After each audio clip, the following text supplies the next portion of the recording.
Inhloso yale ngqungquthela ukwakha uhlelo lwezemfundo olubandakanya wonke umuntu.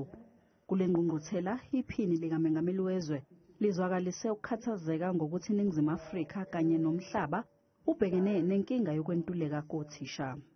As we gather here today, we are faced with the stark reality, a shortage of qualified and motivated teachers across the globe.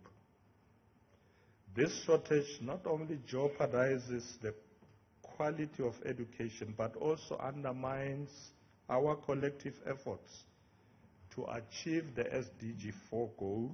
Ungqongqoshe wemfundo eyisisekelo Ingqungquthela uthi lelizwe linothisha abaningi asebefunde bagogoda, kodwa-ke kunzima ukubatholela izikhala zomsebenzi ngoba abaqeqeshelwanga ukufundisa imikhakha edinga amakhono abucayi efana nezobuchwepheshe. As a country, we say we have relative shortage of teachers. We have teachers that we are still unable to place, that we have educated, we can't find posts for them. Hence, we're even encouraging our older teachers to take early retirement to create space for younger teachers. Our shortage, as I said, relative because it's in the new areas.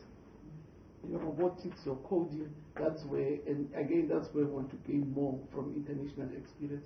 The challenge with us is what we call the shape and substance, which means that do we have the right teachers in the right areas? Le ngqungquthela eqale namhlanje izophothulwa ngoLwesihlanu.